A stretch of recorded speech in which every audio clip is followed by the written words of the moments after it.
ఈ సాయంకాల వేళలో ఈ బైబిల్ స్టడీ ప్రార్థన కోడికకి చేరి వచ్చిన మీ అందరికీ వందనాలు స్తోత్రాలు చెల్లిస్తూ ఉన్నాను. గత వారంలో కాల నియమములు అనే అంశం మీద మనం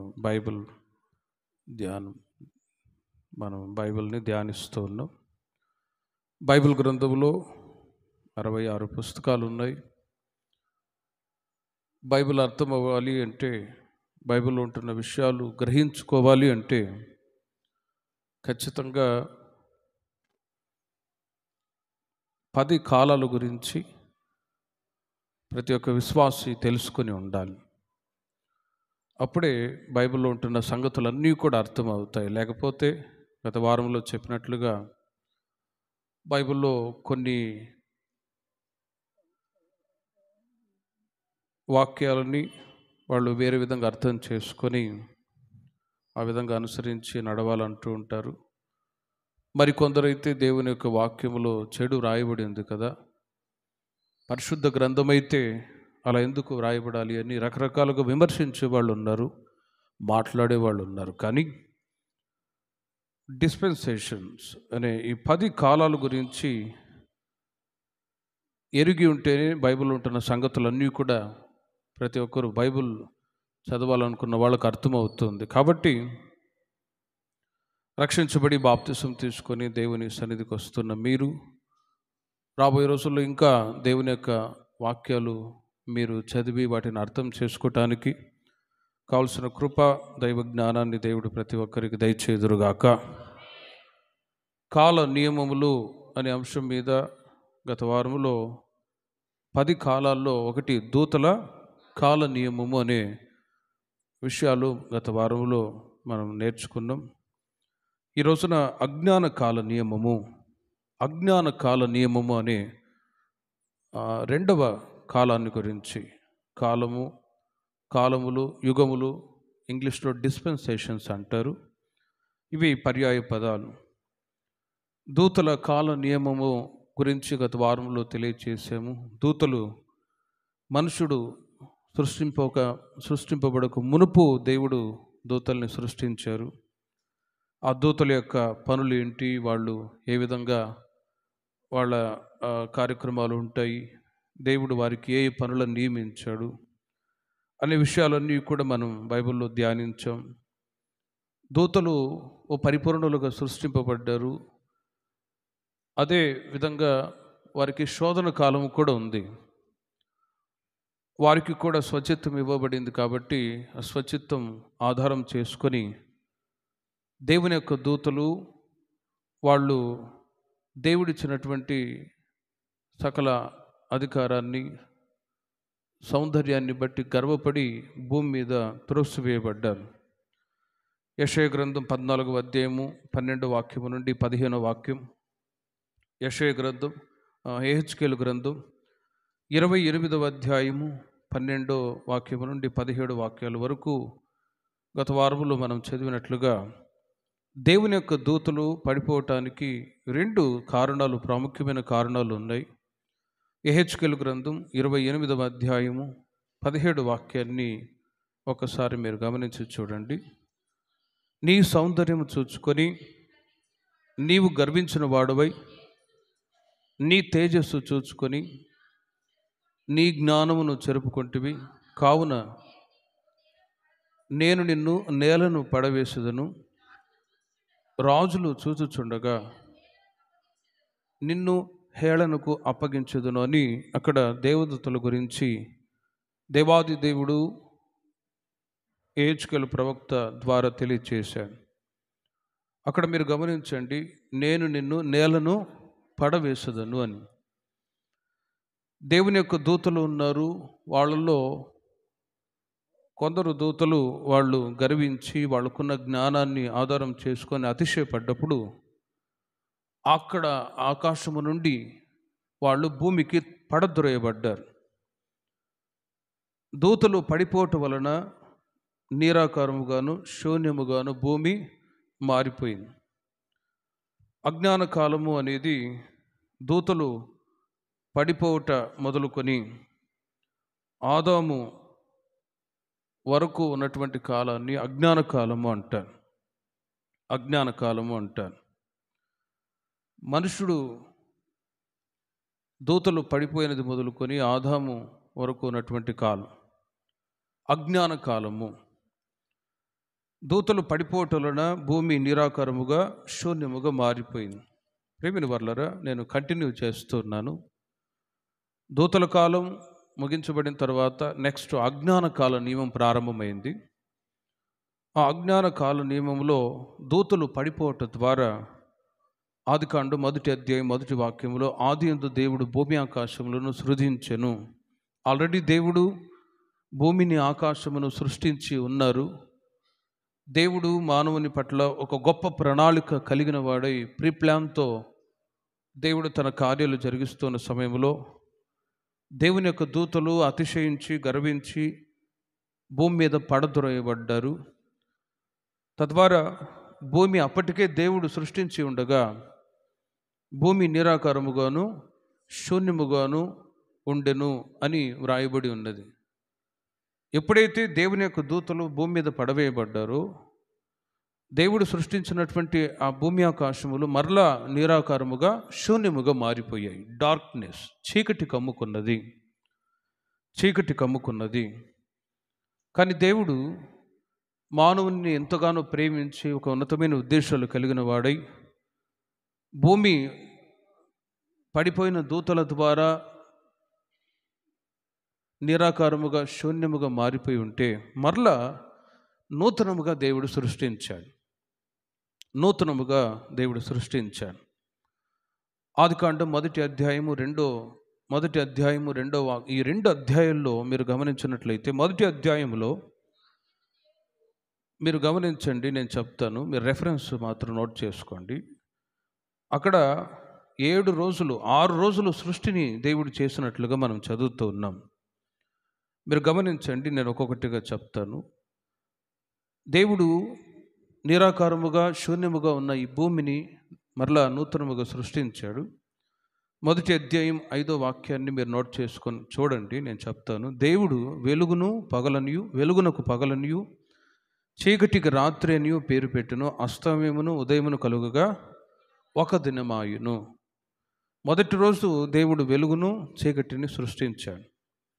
1వ అధ్యాయము 7వ వాక్యం 8వ వాక్యాన్ని మీరు గమనించి చూడండి. అక్కడ దేవుడు ఆ విశాలము చేసి విశాలము క్రింది జలములను విశాలము మీది జలములను వేరుపరపగా ఆ ప్రకారం అయ్యను. దేవుడు ఆ విశాలమునకు ఆకాశము అని పేరు పెట్టెను, అస్తమయమును ఉదయమును కలుగగా 2వ దినమాయను. 2వ దినమున దేవుడు సృష్టించినటువంటి కార్యం. 1వ అధ్యాయము 10వ వాక్యాన్ని మీరు గమనించండి. 3వ రోజు దేవుడు ఏం చేశాడంటే, దేవుడు ఆరిన నేలను భూమి అని పేరు పెట్టెను, జలరాశికి ఆయన సముద్రములని పేరు పెట్టెను. అలా మనం చదువుకుంటూ వస్తే అస్తమయమును ఉదయమును కలుగగా 3వ దినమాయును. ఆదికాండం 1వ అధ్యాయం 16వ వాక్యం మీరు గమనించినట్లయితే 4వ రోజున దేవుడు ఆ 2 గొప్ప జ్యోతులను, అనగా పగటిని ఏలుటకు పెద్ద జ్యోతిని, రాత్రిని ఏలుటకు చిన్న జ్యోతిని, నక్షత్రములను చేసెను. అలాగే మీరు చదువుకుంటూ వస్తే 21వ వాక్యం వరకు 4వ రోజు దేవుడు సృష్టించినటువంటి కార్యాలు అక్కడ రాయబడ్డాయి. 5వ రోజున 1వ అధ్యాయము 22వ వాక్యము మీరు గమనించినట్లయితే, మీరు ఫలించి అభివృద్ధి పొంది సమస్త సముద్ర జలములను నిండి ఉండుడనియు, పక్షులు భూమి మీద విస్తరించునుగాకనియు వాటిని ఆశీర్వదించును, అస్తమయమును ఉదయమును కలుగగా 5వ దినమాయను. ఇలా ఆదికాండం మొత్తం ఒక్కొక్కటి చదువుకొని వస్తే ఏ రోజున దేవుడు వేటిని సృష్టించాడో అవన్నీ వ్రాయబడ్డాయి. మీరు ఇంటికి వెళ్ళిన తర్వాత మీరు అలాగే చదువుకుంటూ రండి. 1వ అధ్యాయము 26వ వాక్యానికి వచ్చేసరికి 6వ రోజున దేవుడు ఏం చేశాడంటే, మన స్వరూపమందు మన పోలిక చొప్పున నరుని చేయుదుము అని దేవాది దేవుడు, త్రిత్వ దేవుడు తన పోలికల్లో మానవుణ్ణి సృష్టించారు. ఇలా 1వ అధ్యాయంలో మీరు గమనించినట్లయితే 6 దినములు దేవుడు శూన్యముగా నిరాకారముగా ఉన్న భూమిని నూతనముగా సృష్టించి ఒక్కొక్క రోజు దేవుడు ఒక్కొక్క కార్యాన్ని సృష్టించి అది మంచిదిగా ఎంచాడు. కాబట్టి వీటి ద్వారా మనం నేర్చుకోవాల్సిన ఒక విషయం ఏంటంటే, కొన్నిసార్లు ఆ రోజు మంచిది కాదు, ఈ సమయం మంచిది కాదు అని కొన్నిసార్లు విమర్శిస్తూ మాట్లాడుతూ ఉంటారు. పలానా రోజు పలానా టైమే మంచిది అని. కానీ బైబిల్ ప్రకారముగా దేవుడు ప్రతిరోజు మంచిదిగానే ఆయన సృష్టించినప్పుడు, మనుషులు చెడు అన్నప్పుడు వాటికి అర్థమేమీ కూడా లేదు. ప్రతిరోజు మనకు మంచి దినాలే. హల్లెలూయా. ప్రతి సమయం దేవుడు మంచిదిగానే మనకు అనుగ్రహించి ఉన్నారు. కాబట్టి పలానా రోజు పలానా సమయం ఇది మంచిది కాదు, అది చెడ్డ సమయం, మంచి సమయము అని మనం ఎప్పుడు కూడా మాట్లాడకూడదు. దేవుడు చెప్పినట్లుగా ప్రతి దినము దేవుడు మంచిదిగానే మనకు అనుగ్రహించి ఉన్నారు.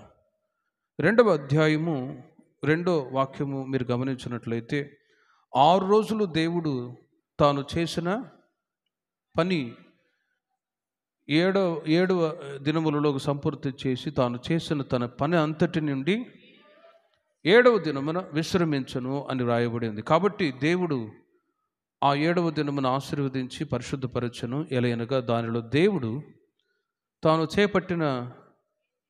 చేసినట్టు సృష్టించినట్టు తన పని అంతటి నుండి విశ్రమించను అని. వీటి ద్వారా మనం నేర్చుకోవాల్సిన విషయం ఏంటంటే, 6 రోజులు పని చేయాలి, 7వ రోజున విశ్రాంతి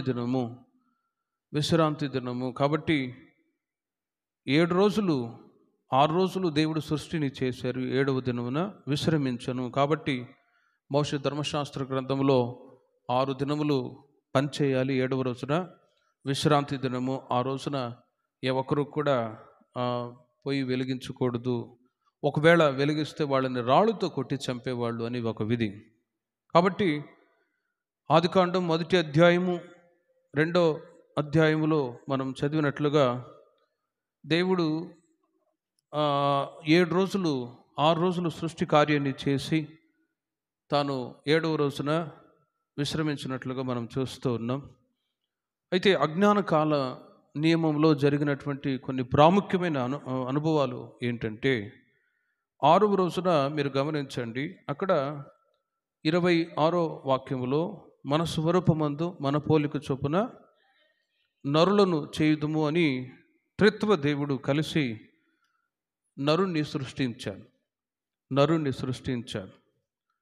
సృష్టించిన తర్వాత దేవుడు వారిని ఆశీర్వదించును అని మనం చదువుతూ ఉన్నాం. దేవుడు వారిని ఆశీర్వదించాడు. వారిని ఏ విధంగా ఆశీర్వదించాడు అంటే, ప్రియమైన వారలారా, 7 రకములైనటువంటి ఆశీర్వాదాల చేత మానవుని సృష్టించిన తర్వాత దేవుడు ఆశీర్వదించను. హల్లెలూయా. అజ్ఞాన కాల నియమంలో జరిగిన కార్యాలు ఏంటంటే, దేవుడు మానవుని సృష్టించాడు, తన స్వరూపమందు తన పోలిక చొప్పున దేవుడు వారిని ఆశీర్వదించాడు. 28వ వాక్యములో 27-28 వాక్యాలు కూడా చూడండి. దేవుడు తన స్వరూపమందు నరుని సృజించను, దేవుని స్వరూపమందు వారిని సృజించను, స్త్రీనిగాను పురుషునిగాను వారిని సృజించను, దేవుడు వారిని ఆశీర్వదించను అని వ్రాయబడి ఉంది. ఆదికాండం 1వ అధ్యాయం 2వ అధ్యాయంలో మీరు జాగ్రత్తగా చదివినట్లయితే దేవుడు వారిని 7 రకములైన ఆశీర్వాదాల చేత ఆశీర్వదించాడు. అజ్ఞాన కాల నియమంలో దేవుడు వారిని ఆశీర్వదించిన ఆశీర్వాదంలో మొట్టమొదటిది ఎటర్నల్ లైఫ్, నిత్య జీవము. మీరు నోట్ చేసుకోండి. అజ్ఞాన కాల నియమంలో దేవుడు నరుని సృజించాడు, దేవుడు వారిని ఆశీర్వదించాడు.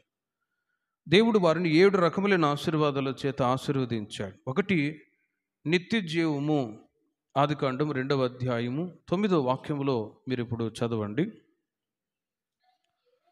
మరియు దేవుడైన యెహోవా చూపునకు రమ్యమైనదియు ఆహారమునకు మంచిదియునైన ప్రతి వృక్షమును, ఆ తోట మధ్యను జీవవృక్షమును, మంచి చెడ్డల తెలివినిచ్చు వృక్షమును చాలు నేల నుండి మొలిపించును అని రాయబడి ఉంది. ఆ వాక్యములు మీరు గమనించినట్లయితే దేవుడు ఏదైనా తోటలో సమస్తాన్ని సృష్టించారు. ఏదైనా తోటలో ఆ తోట యొక్క మధ్యలో మంచి చెడుల అవగాహన కలగజేసే ఒక చెట్టు, జీవ వృక్షము అని పిలువబడుతున్న ఆ చెట్టుని సృష్టించాడు. ఆ జీవవృక్ష ఫలాలు ఎందుకు దేవుడు సృష్టించాడు అంటే, ముందుగా మీకు చెప్పాను, మనుషుని పట్ల దేవుడు ఒక ఉన్నతమైన ప్రణాళిక, ప్లాన్ కలిగి ఉన్నాడు.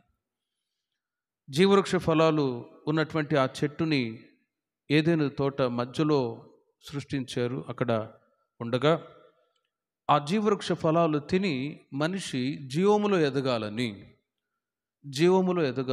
అంటే మనిషికి దెర్ ఇస్ నో డెత్, మరణమే లేకుండా నిత్య జీవము పొందటానికి, ఇటర్నల్ లైఫ్, మనిషికి మరణం అనేది లేకుండా నిత్య జీవం పొంది జీవములు ఎదుగు నిమిత్తమై జీవవృక్ష ఫలాలని తిని జీవములు ఎదిగేటట్లుగా దేవుడు ఆ జీవవృక్ష ఫలాలతో ఉన్నటువంటి ఆ చెట్టుని నిర్మించాలి.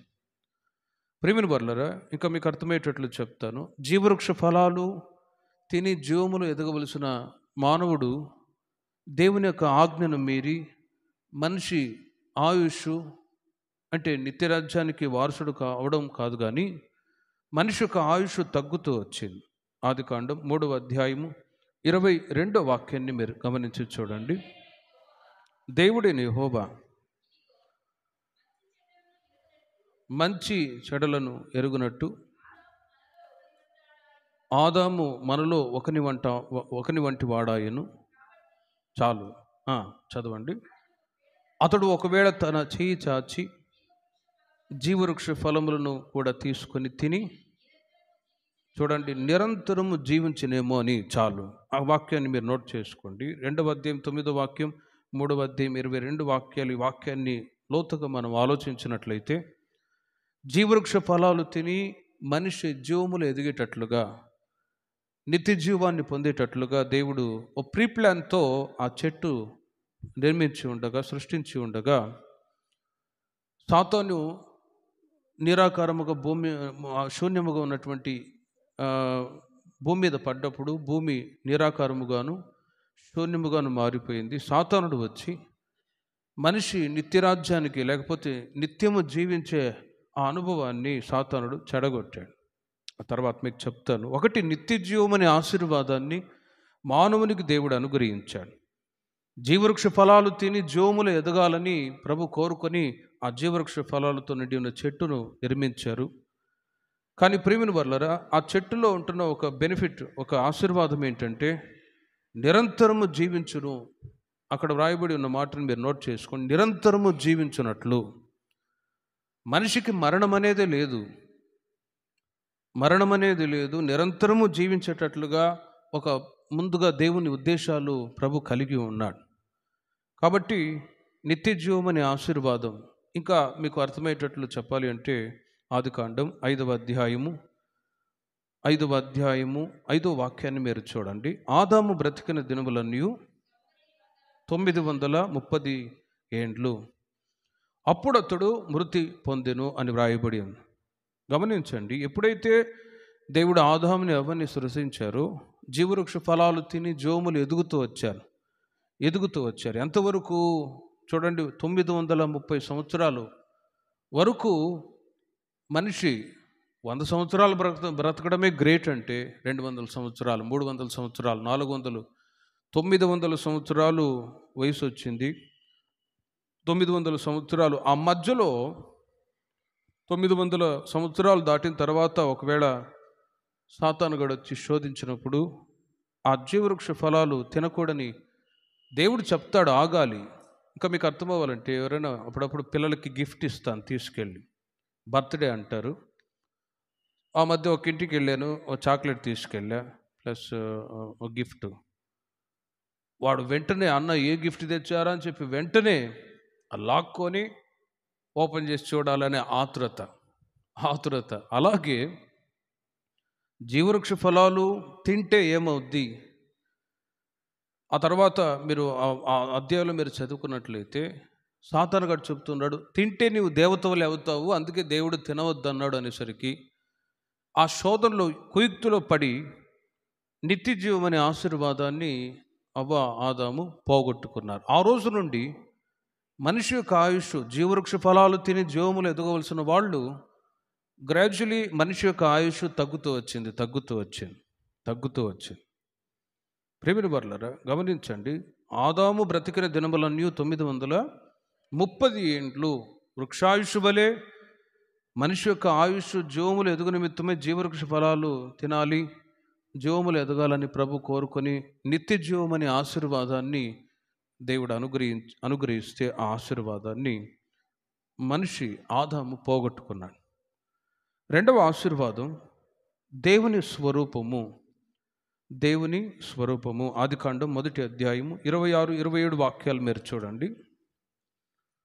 దేవుడు తన స్వరూపమందు, మన స్వరూపము అందు మన పోలిక చొప్పున నరులను చేయుదుము, వారు సముద్రపు చేపలను. చాలు, అక్కడ ముఖ్యమైన మాట, మన స్వరూపమందు మన పోలిక చొప్పున నరులను చేయుదుము. 26-27 వాక్యాలు మీరు నోట్ చేసుకోండి. ముఖ్యముగా దేవుడు తన స్వరూపమందు నరుని సృజించను.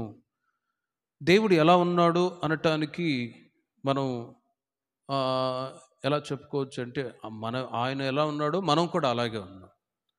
దేవుడు అన్నప్పుడు 10 తలలు, 10 కాళ్ళు, 10 చేతులు ఏముండవు. మనం గమనిస్తుంటాం లోకంలో 10 తలలు, 10 కాళ్ళు, 10 చేతులు ఉంటే ఎవరైనా మనమేం దడుచుకుంటాం, ఎవరైనా వచ్చారని అలా వస్తే. కానీ దేవుడు అన్నప్పుడు ఆయన ఎలా ఉన్నాడో మనం కూడా అలాగే ఉన్నాం.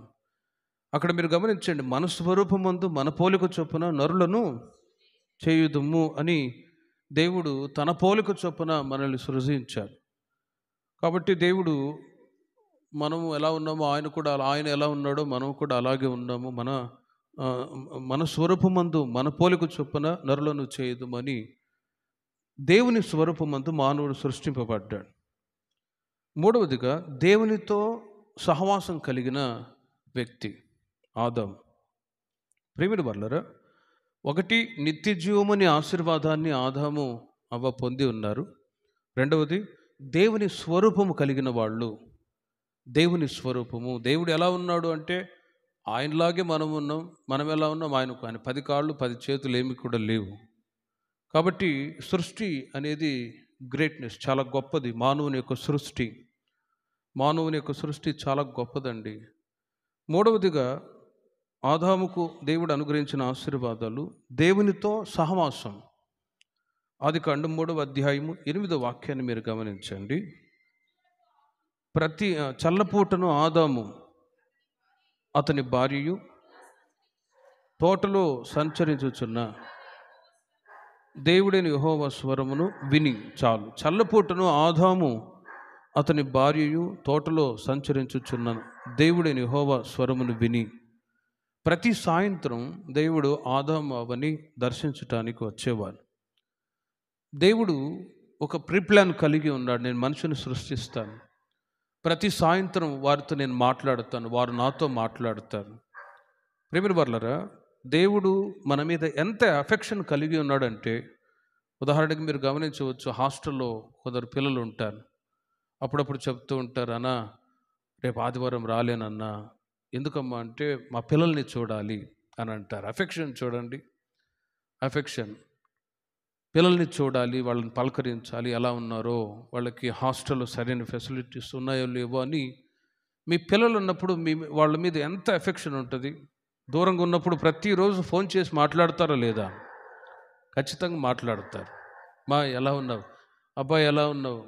చూడండి, పిల్లల మీద పేరెంట్స్కి ఎంత ఎఫెక్షన్ ఉంటుందో.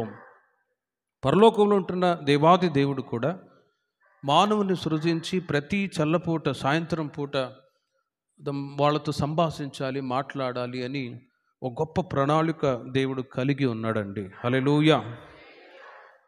గొప్ప ప్రణాళిక కలిగి ఉన్నాడు. ఆ ప్రణాళికని సాతానుగాడు చెడగొట్టాడు. తర్వాత మీకు చెప్తాను. ఒకటి, నిత్య జీవము. రెండవది, దేవుని స్వరూపము. మూడవది, దేవునితో ఉంటున్న సహవాసం. ప్రతి చల్లపూటను వచ్చి మనం ఇంకోటి గుర్తెరగాలి, ప్రతి సాయంకాల వేళలో ఇక్కడ దేవుని సన్నిధి చేరి వచ్చినప్పుడల్లా దేవుని యొక్క ప్రసన్నతని మనము కూడా అనుభవిస్తూ ఉన్నాం. హల్లెలూయా. దేవుడు మనతో మాట్లాడుతాడు, మనకు కావాల్సిన ఆలోచన అనుగ్రహిస్తాడు. అందుకే ప్రతి సాయంత్రం అన్నప్పుడు దేవుడు మనల్ని దర్శించే స్థలం, దర్శించే ఒక సమయము అని గుర్తిరగాలి. నాలుగవదిగా మనిషికి ఆదాముకి దేవుడిచ్చిన నాలుగో ఆశీర్వాదం ఏంటంటే ఏలుబడి. ఏలుబడి ఒకటి నిత్య జీవము, రెండవది దేవుని స్వరూపము, మూడవది దేవునితో సహవాసము, నాలుగవది ఏలుబడి. ఆదికాండం 1వ అధ్యాయము 26, 28 వాక్యాలు మీరు చూడండి. మానవుని సృష్టించిన తర్వాత వారు సముద్రపు చేపలను, ఆకాశ పక్షులను, పశువులను, సమస్త భూమి మీద ప్రాకు ప్రతి జంతువులను, ఆ మాటను మీరు నోట్ చేసుకోండి, ఏలుదురుగాకనియు పలికెను. 28వ వాక్యానికి మీరు రండి. దేవుడు వారిని ఆశీర్వదించెను. మీరు ఫలించి అభివృద్ధి పొంది విస్తరించి భూమిని నిండించి, చూడండి, దానిని లోపరుచుకొనుడి. చాలు. ఆ వాక్యంలో మీరు గమనించినట్లయితే చదవండి. సముద్రపు చేపలను, ఆకాశ పక్షులను, భూమి మీద ప్రాకు ప్రతి జీవిని ఏలుడని దేవుడు వారితో చెప్పెను. అక్కడ 26వ వాక్యంలో కూడా ఏలుదురుగాక అని, ఆ తర్వాత ఇక్కడ 28వ వాక్యంలో ప్రతి జీవిని ఏలుడని దేవుడు వారితో చెప్పెను. కాబట్టి ఏలుబడిని దేవుడు అనుగ్రహించాడు. ఏలుబడి మనిషికి దేవుడు ఏలుబడిని అనుగ్రహించాడు. అక్కడ ఉంటున్నటువంటి జంతువుల మీద, ప్రతి వృక్షాలన్నీ కూడా ఉన్నాయి. ఓ అథారిటీ, ఏలుబడిని దేవుడు అనుగ్రహించాడు. అవన్నీ కూడా వచ్చి ఆదాము అవ్వ వాళ్ళు ఉన్నప్పుడు వాళ్ళ దగ్గరకు వచ్చి ఆ జంతువులు, సింహాలు, అక్కడ ఉన్నటువంటి జంతువులన్నీ కూడా వచ్చేవి. వాటి మీద ఆదాము ఏలుబడి చేసేవాడు. అవి కూడా ఏమి చేసేవి కావు. సింహం వచ్చింది, పులి వచ్చింది, చిరుతపులి వచ్చింది. ఇప్పుడు మన మధ్యలో వచ్చింది అనుకోండి, నేను బారిపోతాను, మీరు బారిపోతారు. చిరుతపులి వచ్చింది, పులి వచ్చిందని ఎవరికైనా భయమే. కానీ ఏదైనా తోటలో దేవుడు మానవుని సృజించినప్పుడు సింహము ఆదాము మాట వినేదండి. హల్లెలూయా. సింహము, చిరుతపులులు కానీ, కుక్కలు కానీ, నక్కలు కానీ, సకల జంతువులన్నీ కూడా, అవన్నీ కూడా ఆదాము అవ్వ మధ్యలో సంచరిస్తూ ఉండేవి, మాట్లాడుతూ ఉండేవి అని చెప్పొచ్చు. కానీ ఎప్పుడైతే దేవుని యొక్క మాట ఆదాము విననందువలన సకల సృష్టి శాపం అయిపోయింది. ఇప్పుడు పులి కానీ, నక్క కానీ ఏదైనా వచ్చిందా మనం బారిపోతాం. సర్వ సృష్టి శాపంగా మారిపడిపోయి. కానీ అంతకు మునుపు మనిషి ఏలుబడి చేస్తూ వచ్చాడు. కానీ ఆ ఏలుబడి కూడా తర్వాత పోగొట్టుకున్నాడు. కాబట్టి ప్రేమిన వర్లారా, ఏలుబడి ఏదైనా తోటలో ఆదాము మొట్టమొదటి మనుషునికి దేవుడు అనుగ్రహించాడు. ఆ ఏలుబడి కూడా తర్వాత పోగొట్టుకున్నాడు. తర్వాత మీకు చెప్తాను. 5వదిగా దేవుని మహిమ. ఆదాము పొందిన ఆశీర్వాదాలు: ఒకటి నిత్య జీవము, రెండవది దేవుని స్వరూపము, దేవునితో గల సహవాసము, నాలుగవది ఏలుబడి, 5వది దేవుని మహిమ.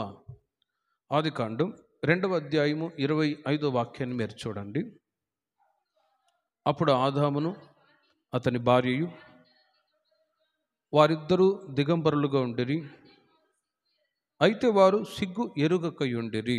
చూడండి, ఎందుకంటే గ్లోరీ ఆఫ్ ద లార్డ్, దేవుని యొక్క మహిమ వారికి వస్త్రము వలె కప్పబడి ఉండెను. హల్లెలూయా. దేవుని యొక్క మహిమ వారికి వస్త్రము వలె కప్పబడి ఉండెను. కాబట్టి వారు సిగ్గు ఎరుగక ఉండిరి. ఆదికాండం 3వ అధ్యాయము 21వ వాక్యాన్ని కూడా మీరు చూడండి. దేవుడైన యెహోవా ఆదామునకును అతని భార్యకును చర్మపు చొక్కాయలను చేయించి, చూడండి, ఎప్పుడు ఈ చొక్కాయలు ధరించుకున్నారంటే వాళ్ళు అవిధేయతనే పాపానికి చోటిచ్చినప్పుడు. కాబట్టి ప్రేమిన వర్లరా, గ్లోరీ ఆఫ్ ద లార్డ్, దేవుని యొక్క మహిమ వాళ్ళ శరీరాలకు కప్పబడి ఉన్నది. కాబట్టి వారు దిగంబరులై ఉండిరి, అయితే వారు సిగ్గు ఎరగక ఉండిరి. దేవుని యొక్క మహిమ కప్పబడి ఉన్నదండి. దేవునికి మహిమ కలుగునుగాక. కాబట్టి 5వ ఆశీర్వాదం ఏంటంటే దేవుని యొక్క మహిమ వాళ్ళు పొందుకొని ఆదాము అవ్వ ఏదైనా తోటలో సంచరిస్తూ ఉండేవాళ్ళు. దేవుని యొక్క మహిమ వాళ్ళ శరీరముల మీద ఉన్నది. కాబట్టి వారు దిగంబరులుగా ఉన్నా కూడా వారు సిగ్గు ఎరుగక ఉండిరి. 6వది అమర్త్యత. అంటే దేవుడు నరుని సృష్టించినప్పుడు వాళ్ళకి వ్యాధులు కానీ, బలహీనతలు కానీ, వృద్ధాప్యము కానీ, మరణము అనేది వాళ్ళ మీద ఏలుబడి చేసేది కాదండి. ఏలుబడి చేసేది కాదు. ఆదికాండం 5వ అధ్యాయము 5వ వాక్యాన్ని మీరు చూడండి. ఆదాము బ్రతికిన దినములన్నీ 930 ఏండ్లు. ఆ 930 సంవత్సరాల వరకు వాళ్ళకి వ్యాధి లేదు, బలహీనతలు లేవు, వృద్ధాప్యము లేదు, మరణము అనేది లేకుండా ఉన్నది. కానీ ఎప్పుడైతే ఆదాము దేవుని యొక్క మాటకు అవిధేయత చూపాడో 930 సంవత్సరాలు అప్పటికి, ఇక అప్పటి నుంచి ఆ రోజు చనిపోయాడు. అప్పటి నుంచి మనిషి యొక్క ఆయుష్ తగ్గుతూ వచ్చింది. మీరు గమనించండి, ఆదాముకు కుమారుడు పుట్టాడు, షేతు ఎన్ని సంవత్సరాలు బ్రతికాడో చూడండి. 5వ అధ్యాయం 8వ వాక్యం.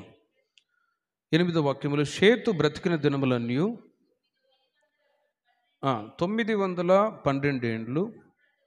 అప్పుడు అతడు మృతి పొందెను. వాళ్ళ పిల్లలు ఏనోషు ఎంతకాలం బ్రతికాడో చూడండి. 11వ వాక్యంలో ఏనోషు దినములన్నీ చూడండి, గ్రాడ్యువల్లీ తగ్గుతూ వచ్చింది.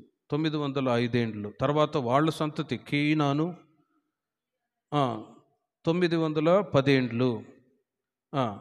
15వ వాక్యంలో మహలాలేలు 60 ఏండ్లు బ్రతికి చూడండి 895 ఏండ్లు. ఏరేదు ఎన్ని సంవత్సరాలు బ్రతికాడు? 20వ వాక్యంలో 962 ఏండ్లు. అప్పుడు అతడు మృతి పొందెను. హానోకు మీరు గమనించినట్లయితే అప్ అండ్ డౌన్ అవుతూ వచ్చింది. ముఖ్యంగా చెప్పాలి అంటే 990 సంవత్సరాలు ఆదాము బ్రతికాడు. హయ్యెస్ట్ 26వ వాక్యంలో మీరు చూడండి, మెతూషెల లెమెకును కనిన తరువాత 780 2 బ్రతికి కుమారులను కుమార్తెలను కనిన. మెతూషెల దినములన్నీ 969 ఏండ్లు. అప్పుడు అతడు మృతి పొందెను. ఇలా మనిషికి అమర్త్యత అనే ఆశీర్వాదం కూడా ఇవ్వబడి ఉన్నది. హల్లెలూయా.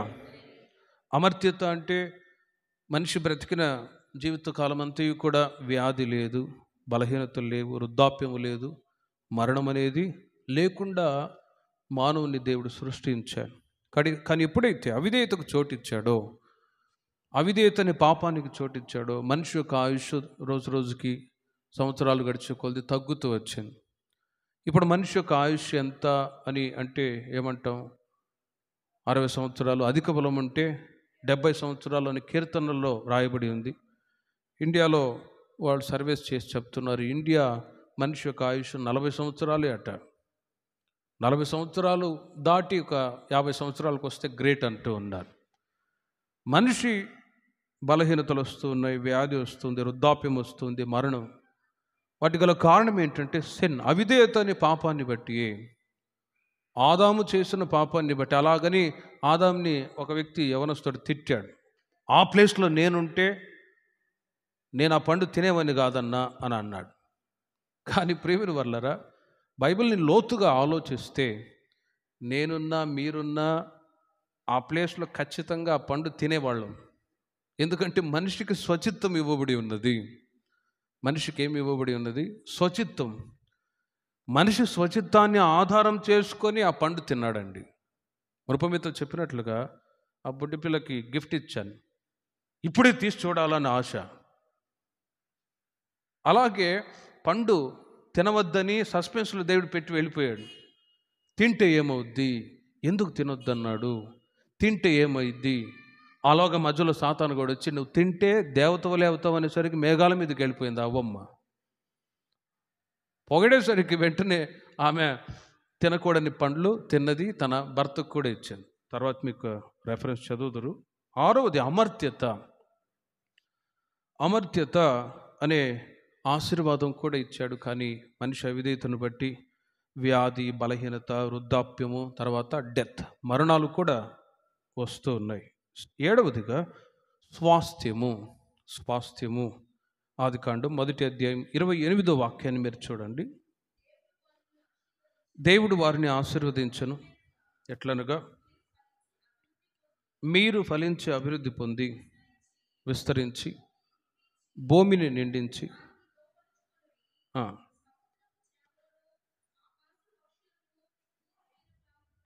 అక్కడ ఒక మాట మీరు చూడండి, లోపరుచుకొనుడి అనే మాట చాలా ముఖ్యమైనది. లోపరుచుకొనుడి అంటే స్వాస్థ్యముగా దేవుడు వారికి అనుగ్రహించెను. హల్లెలూయా. ఏడవదిగా స్వాస్థ్యాన్ని దేవుడు వారికి ఇచ్చాడు. ఆదాము అవ్వని దేవుడు సృజించాడు.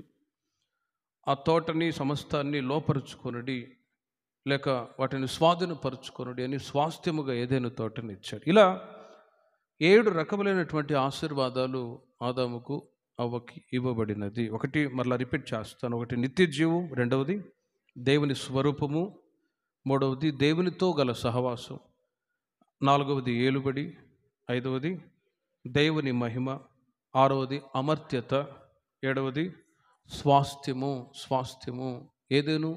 ఏదైనా ఉంటున్న సమస్తాన్ని దేవుడు స్వాస్థ్యముగా ఇచ్చాడు మనిషికి.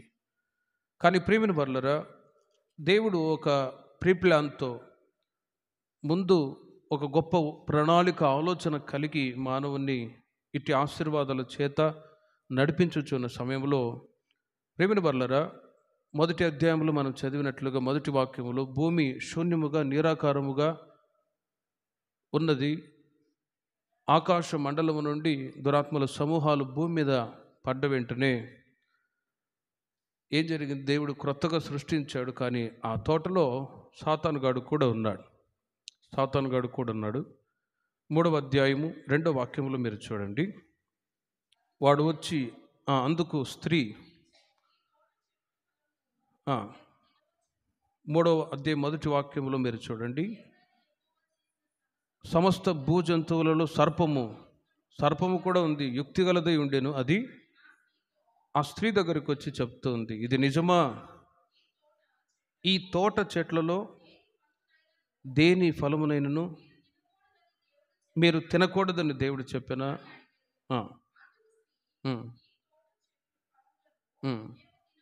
తినవచ్చును. అయితే తోట మధ్యనున్న మీరు చూడండి, మీరు చావకుండాన్నట్లు వాటిని తినకూడదనియు వాటిని ముట్టకూడదనియు గమనించండి. అక్కడ ఒక విషయాన్ని మీరు గుర్తుపెట్టుకోవాలి. ఒకటి, మీరు చావకుండాన్నట్లు 2 రకములైన మరణాలు ఉన్నాయి. ఒకటి శరీర సంబంధమైన మరణము ఉంది, రెండవది ఆత్మీయ మరణము కూడా ఉంది.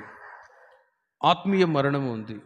ఇక్కడ మీరు చావకుండాన్నట్లు వాటిని తినకూడదు. Spiritual death. శారీరకంగా చచ్చిపోయే మరణం ఉంది, కానీ ఇక్కడ ఆత్మీయ మరణం. మీరు చావకుండాన్నట్లు వాటిని తినకూడదు అన్నా కూడా 6వ వాక్యానికి వచ్చేసరికి ఆ స్త్రీ ఆ వృక్షపు ఆహారమునకు మంచిదియు కనులకు అందమైనదియు వివేకమిచ్చు రమ్యమైనదియునై ఉండుట చూచినప్పుడు ఆమె దాని ఫలములలో కొన్ని తీసుకొని తిని తనతో పాటు తన భర్తకును ఇచ్చెను, అతడు కూడా తినెను. చూడండి, కాబట్టి ఎప్పుడైతే ఆ ఫలాలు తినవద్దు అని దేవుడు చెప్పాడో, ఎందుకు తినకూడదు? జీవవృక్ష ఫలాలు తినే జీవములో మనిషి ఎదగాలి, ఇటర్నల్ లైఫ్. మనిషి యొక్క ఆయుష్ వృక్షాయుష్ వలె పెరిగి నాతో కూడా, నేను సృష్టించే మనుషుడు నాతో కూడా ఎల్లప్పుడూ సంభాషిస్తూ వారిలో వాళ్ళు నాలో ఉండాలి అని మానవుని దేవుడు ఎంతగానో ప్రేమించి ఒక గొప్ప ప్రణాళిక కలిగి ఉంటే, సాతానుగాడు వచ్చి ఆ ప్లాన్ అంతటిని కూడా నాశనం చేశాడు. తద్వారా తినకూడని పండు తినుట ద్వారా మనిషి ఆదామవ్వ బ్రతికే ఉన్నారు, కానీ ఆత్మీయంగా చచ్చిపోయారు. 2 రకాల మరణాలు ఉన్నాయి. శరీరానుసారమైన మరణం ఉంది, వయసు పెరిగే కొద్దీ చనిపోతూ ఉంటారు. కానీ ఇది ఆత్మీయ మరణము. అందుకే నీవు జీవించుచున్నావన్న పేరు మాత్రం అనేది, కానీ మృతుడవే అని అంటారు. మనిషి జీవించుచు ఉన్నాడు, బట్ పాపాన్ని బట్టి ఆత్మ ఎప్పుడో చచ్చిపోయిన స్థితి. ఎప్పుడైతే ఆదామవ్వ తినకూడని పండ్లు తిన్నారో, అవిధేయత, వాళ్ళు చేసిన ఒక ముఖ్యమైన పొరపాటు ఏంటంటే అవిధేయత. తినకూడని పండ్లు తిన్నారు. మనిషి ఏదైతే ఇది చేయకూడదని అంటారో, ఉదాహరణకి smoking is injurious to health, పొగ త్రాగకూడదు అంటారు. తాగితే ఏమవుద్ది అని పొగ తాగి ఆ చెడు అలవాట్లో ఉన్నవాళ్ళు మరణానికి గురవుతూ ఉంటారు. కాబట్టి ఆనాడు దేవుడు కూడా చెప్పిన మాటకు వాళ్ళు అవిధేయత చూపడం ద్వారా సమస్త సృష్టి శాపంగా మారిపోయిందండి, శాపంగా మారిపోయింది. ఆ తర్వాత మీరు గమనించి చూడండి, ఎప్పుడైతే వాళ్ళు తినకూడని పండ్లు తిన్నారో ఆదాముతో అడిగినప్పుడు ఆదాము అంటుంది, నువ్వే కదా, ఇదిగో ఈ స్త్రీయే 11వ వాక్యములో 12వ వాక్యములు, ఈ స్త్రీయే, ఎన్నో వాక్యం అది, ఇయగా స్త్రీని అడిగితే నీవు చేసిన పని ఏమిటి అని అడుగక, చూడండి, సర్పము నన్ను మోసపుచ్చి నందున తింటిని, ఒకరి మీద ఒకరు నేరారోపణ చేస్తూ వచ్చారు. సరే, పొరపాటు అయింది, పండు తిన్నాము అని ఒకవేళ క్షమాపణ అడిగింటే కోల్పోయిన 7 ఆశీర్వాదాలు మరలా దేవుడు అనుగ్రహించి ఉండేవాడేమో. కానీ ప్రియమైన వర్లారా, ఆదాముని అడిగితే ఆదాము ఎవరి మీద నెట్టేసాడు? అవ్వ మీద నెట్టేసాడు. అవ్వని అడిగితే నేను కాదు ప్రభువా, సర్పం నన్ను మోసపుచ్చింది, నేను తిన్నాను అని ఒకరి మీద ఒకరు నేరారోపణ చేస్తూ వచ్చారు. కాబట్టి ఈ రోజుల్లో కూడా మనం గమనించినట్లయితే మనిషి యొక్క స్వభావం అప్పటి నుంచి అలాగే వచ్చేసింది. ఎవరైనా ఒక ఎగ్జాంపుల్, స్కూల్లో టీచర్స్ ఉంటారు, రబ్బరు పెన్సిల్ దొంగతనాలు చేస్తారు. ఏయ్, రబ్బర్ తీసుకున్న వాడిదే, లేదు మేడం అని అంటాడు. అప్పుడు టీచర్ ఒక దెబ్బ కొట్టినప్పుడు నేనే మేడం అని అంటారు. చూడండి, అలాగే ఒప్పుకోలు చేసే మనసు అనేది ఆదాము నుండి అలాగే వచ్చేసింది. అప్పుడు ఈ మాటను బట్టి ఆలోచిస్తూ ఒప్పుకోలు చేస్తే ఒకవేళ ఆ పోగొట్టుకున్న ఆశీర్వాదాలు మరలా దేవుడు ఇచ్చేవాడేమో, కానీ రిపెంటెన్స్ అనేది లేకుండా పోయింది. వాళ్ళు ఒప్పుకొనందువలన కలిగినటువంటి శాపం ఏంటో మీరు చూడండి. 16వ వాక్యానికి వచ్చేసరికి, ఆయన స్త్రీతో నీ ప్రయాసమును నీ గర్భవేదనయు నేను మిక్కిలి హెచ్చించేదను.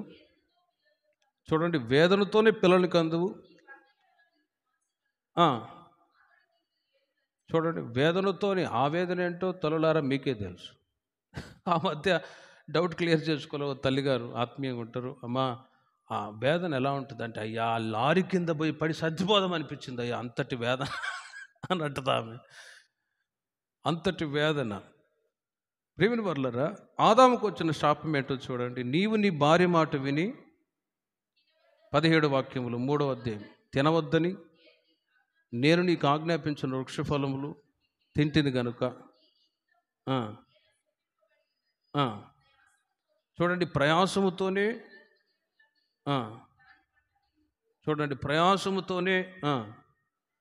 పంట తిందువు, ముండ్ల తుప్పలను గచ్చ పొదలను నీకు మొలిపించును, పొలంలోని పంట తిందువు, నీవు నేలను తిరిగి చేరు వరకు నీ ముఖపు చెమట కార్చి ఆహారము తిందువు, ఎలైనగా నేల నుండి నీవు తీయబడితివి, నీవు మన్నే గనుక తిరిగి.